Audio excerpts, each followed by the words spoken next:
नमस्कार दोस्तों, बहुत बहुत स्वागत है आप सभी का हमारे YouTube चैनल में। दोस्तों, हमारे धर्म में कुल 18 पुराण हैं और इनमें से शिव पुराण एक ऐसा पुराण है जिसमें मनुष्य जीवन को सुखकर बनाने के लिए कई सारे मंत्र बताए गए हैं।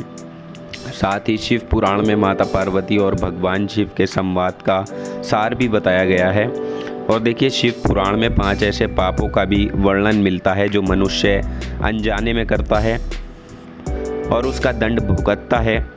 तो आज की इस वीडियो में हम आपको बताएंगे कि शिव पुराण के अनुसार ऐसे पाप मनुष्य को भूलकर भी नहीं करने चाहिए, क्योंकि इन्हें करने से भगवान शिव की आपके ऊपर कभी कृपा नहीं होती। और यही वजह है कि लोग अनजाने में बहुत से ऐसे पाप कर जाते हैं जिनसे वो शिव जी की कृपा से वंचित रह जाते हैं। तो चलिए इस वीडियो में जानेंगे विस्तार से कि आखिर वो 5 पाप कौन से हैं जो आपको जीवन में आगे नहीं बढ़ने देते। बार बार ये गलतियां आपसे होती रहती हैं। तो चलिए जानते हैं, लेकिन वीडियो शुरू करने से पहले आप लोगों से निवेदन है, अगर आप चैनल पर नए हों तो चैनल को सब्सक्राइब ज़रूर कर लें। पास में जो बेल आइकन है उसे भी दबा दें ताकि आपको आने वाली वीडियो की नोटिफिकेशन समय पर प्राप्त होती रहे। तुला राशि के सभी लोग जानते हैं आपका जीवन शनिदेव की कृपा से ही चलता है, तो सच्चे मन से कमेंट सेक्शन में जय शनिदेव ज़रूर लिख दें। और शनिदेव का आशीर्वाद पाने के लिए हमारे चैनल को सब्सक्राइब करना ना भूलें।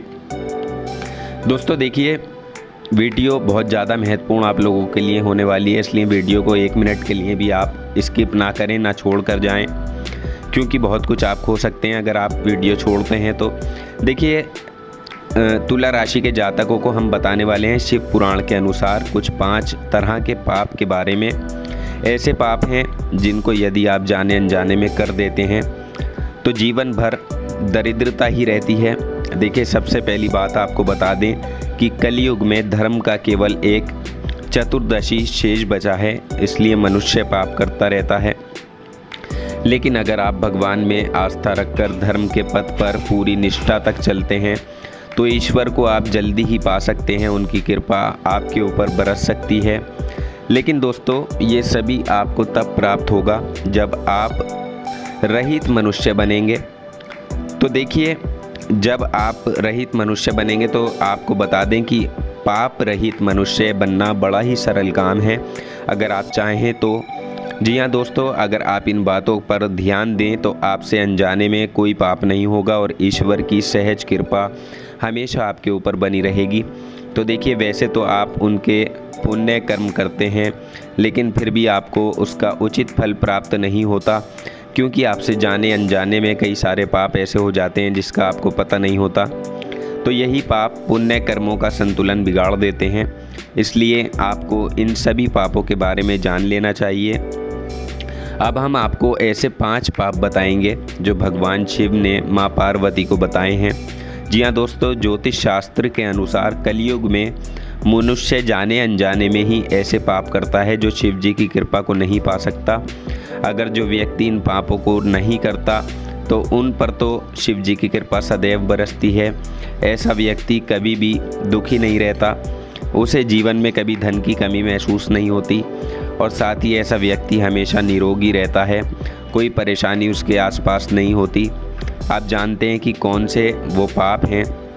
वो 5 पाप। सबसे पहला पाप है मानसिक पाप। जी हाँ दोस्तों, शिव पुराण के अनुसार एक बुरा मनुष्य मानसिक पाप करता है। और देखिए, मानसिक पाप वो होता है यानी जब आप मन में दूसरों के प्रति बुरे विचार लाते हैं या किसी स्त्री के बारे में गंदे विचार लाते हैं या किसी भी अन्य व्यक्ति की उन्नति को देखकर या किसी के सौंदर्य को देखकर ही क्यों ना हो, ये सभी बुरे विचार मानसिक पाप होते हैं। जो व्यक्ति किसी के बुरे के लिए ईश्वर से प्रार्थना करता है वो सबसे बड़ा पापी होता है, उसको भगवान शिव पसंद नहीं करते। क्योंकि देखिए, किसी भी मनुष्य के मन में भगवान का निवास होता है और यदि आप उसी मन में बुरे विचार लाते हैं तो इससे भगवान का अपमान माना जाता है। और दूसरा पाप आपको बता दें, वो है वाचिक पाप, यानी शिव पुराण के अनुसार मुंह से दूसरों को बुरा कहना, गंदे शब्द निकालना या फिर किसी को दुख पहुंचाने के लिए गलत तरह की भाषा का इस्तेमाल करना, तो ये भी सबसे बड़ा पाप होता है। इसे वाचिक पाप कहते हैं। हम आपको यही कहना चाहेंगे कि इससे बचने के लिए आपको हमेशा ही उचित भाषा बोलनी चाहिए और मीठी वाणी का ही प्रयोग करना चाहिए। उन्हीं पर भगवान शिव की कृपा रहती है। और यदि जो लोग अपने मुंह से झूठ बोलते हैं या कटु शब्दों में किसी का अपमान करते हैं तो ये सबसे बड़े पापी होते हैं। इनको भगवान शिव बिल्कुल भी पसंद नहीं करते, वो अपनी शरण में आने ही नहीं देते, जिसकी वजह से ऐसे लोग जीवन में हमेशा गरीब ही रहते हैं। इसके अलावा देखिए तीसरा पाप है शारीरिक पाप। तो दोस्तों शिव पुराण में प्रकृति को ऐश्वर्या रूप माना गया है और लेकिन खुद ही प्रकृति को नुकसान पहुंचाना भी पाप माना गया है। जैसे पेड़ पौधों को काटना, पशुओं की हत्या करना, ये सभी चीज़ें शारीरिक पाप के अंतर्गत आती हैं। और इसके अलावा भी पैरों के नीचे जो छोटे छोटे जीव जंतु रहते हैं उनको कुचलना भी पाप ही माना जाता है। इसके बजाय आपको बता दें कि एक महापुरुष जो होता है अगर वो धरती पर कदम भी रखता है तब भी वो धरती माँ से माफ़ी मांगता है। उसके आचरण से किसी भी प्राणी को कोई भी कष्ट नहीं होता। तो दोस्तों आपको इसी तरह का इंसान बनना है, किसी के लिए भी बुरा नहीं सोचना है और ना ही आपको किसी के लिए बुरा करना है। इसके अलावा देखिए अब जो चौथा पाप है वो है निंदा करना।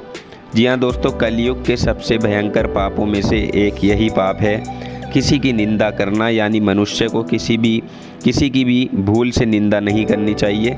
उसको एक बार ज़रूर सोचना चाहिए कि सामने वाला व्यक्ति निंदा के पात्र है, निंदा के काबिल है या नहीं है। बड़े बुजुर्गों या माता पिता की निंदा करना, उनके साथ बुरा व्यवहार करना सबसे बड़ा पाप माना गया है। तो इसलिए आप इन सभी बातों का ध्यान रखें, किसी की भी भूल से निंदा ना करें। इसके अलावा देखिए पांचवा पाप है गलत लोगों के संपर्क में आना। जी हाँ दोस्तों, ज्योतिष शास्त्र में भी यही बताया गया है कि जैसे चोरी करना, हत्या करना पाप है, तो वैसे ही उन लोगों के संपर्क में आना भी, इनको शरण में रखना भी पाप के समान ही है। ऐसा लोगों की किसी कार्य में सहायता करना ये भी पाप ही माना जाता है। क्योंकि दोस्तों एक साधारण मनुष्य को इन लोगों के संपर्क में आने से बचना चाहिए। यही आपके लिए अच्छा भी होगा, तभी आप भगवान शिव की कृपा अपने ऊपर प्राप्त कर सकेंगे। और ये वो 5 पाप थे जो किसी भी मनुष्य से जाने अनजाने में हो जाते हैं। इसलिए ये सिर्फ आपके ऊपर है कि किस तरह से आप इन पाप को करने से बच सकते हैं। इसके अलावा हम आपको एक बहुत अहम जानकारी आगे देने वाले हैं, तो वीडियो के साथ हमारे बने रहिएगा। कभी कभी जीवन में बहुत बुरी तरह से आप परेशान हो जाते हैं, तब आपको लगता है कि कहीं किसी की बद्दुआओं का असर तो नहीं है, कोई गिरोहों की पीड़ा तो नहीं है, और कभी कभी तो लगता है कि किसी की हाय तो नहीं लग गई। हालांकि आप गलत काम करते नहीं हैं, लेकिन फिर भी आप परेशान हो जाते हैं। अब ऐसे में आप करें तो करें क्या? तो देखिए जब मुश्किलें बढ़ जाएं, जब आपको लगे कि किसी ने आपके हंसते खेलते परिवार पर कुछ कर दिया है, या जब आपको लगे कि वहाँ से बाहर निकलने का रास्ता ही नहीं है, आप घुट घुट कर जीने को विवश हैं, कमाते बहुत हैं लेकिन घर में सुख चैन शांति नहीं है, सुख और सुकून कहीं खो गया है, बस एक मशीन बनकर रह गए हैं कि सुबह उठो और तमाम कार्य करते हुए ऑफिस जाओ, सारा दिन काम करो, हार्ड वर्क करो और करके रात में आओ, खाओ पियो और सो जाओ। यानी लाइफ में कुछ अच्छा नहीं हो रहा है, बस डेली रूटीन वही घिसी पिटी लाइफ हो रही है। लगता है जैसे सब कुछ खत्म होता जा रहा है, खुशियाँ खो गई हैं। आखिर क्या करें? तो देखिए आज हम आपको एक बहुत सिंपल सा प्रयोग बताएंगे। आप ये प्रयोग किसी भी सोमवार के दिन या मंगलवार के दिन कर सकते हैं, क्योंकि 2 दिनों में किए गए उपाय सबसे ज़्यादा कारगर सिद्ध होते हैं। वैसे तो देखिए सभी लोग जानते हैं कि सबसे ज़्यादा शनिवार का दिन होता है, लेकिन जिस दिन आपको सुविधा हो उस दिन भी आप कर सकते हैं, कोई दिक्कत नहीं है। तो हम आप बात कर रहे हैं तुला राशि की। आज हम आपको बुरी से बुरी परिस्थितियों से भी बाहर निकालने का एक रास्ता बताएंगे। इसके लिए एक ऐसा उपाय हम आज आप लोगों के लिए लेकर आए हैं, जिसको यदि आप कर लें तो आपकी इन सभी परेशानियों से आपको छुटकारा मिलेगा। अगर आपके पास काले रंग का या लाल रंग का जो भी कपड़ा है, नया पुराना मायने नहीं रखता, पुराना कपड़ा भी चलेगा, लेकिन लाल या काले रंग का ही होना चाहिए। तो ये ज़्यादा बड़ा ये आपको नहीं लेना है, रुमाल जितना बड़ा लें। उसके बाद इस कपड़े को 7 साबुत लाल मिर्च आपको उसके ऊपर रखनी है, और जो लाल मिर्च आप लेंगे वो जितनी ज़्यादा लाल हों उतनी ज़्यादा असर करेंगी। अब आपको चाहिए कि 2 हल्दी की गांठ और थोड़ा सा साबुत सूखा हुआ खड़ा धनिया यानी पाउडर या दरा हुआ जो धनिया आता है वो आपको नहीं लेना है, आपको दाने वाला साबुत धनिया लेना है। फिर उस कपड़े पर डालकर तीनों चीज़ें बांध लें और काले धागे से आपको बांधना है। अब इसको आप अपने व्यापार स्थल के बाहर या आप अपने घर के बाहर, अपनी फैक्ट्री इंडस्ट्री के बाहर, यानी जो भी आपका कार्यस्थल है वहाँ पर आप इसको मेन गेट के बाहर बांध दें। और बांधेंगे कब, तो देखिए जब भी आप इसे बांधें तो याद रखें कि कोई टोका टोकी ना करे। इसके बाद बांधते समय जो इसकी आपने पोटली बनाई है उसको मेन गेट के ऊपर की तरफ बांध देनी है। आप इसको एक बार करके देखिए, ये आपको हर महीने चेंज करनी होगी। जो पिछला वाला आप उतारेंगे उसको कहीं मिट्टी वगैरह में दबा दें या नदी में फेंक दें, पानी में फेंक दें, फिर नया बना लें। ये जो प्रयोग आपने किया ये अपने ऊपर लोगों की बुरी दृष्टि को सोख लेगा, आपके घर के अंदर आने नहीं देगा, बल्कि घर में सकारात्मकता लेकर आएगा। इसे आप ज़रूर करें। तो दोस्तों, जानकारी पसंद आई हो तो वीडियो को लाइक और शेयर ज़रूर कर दें, चैनल को सब्सक्राइब कर लें। धन्यवाद।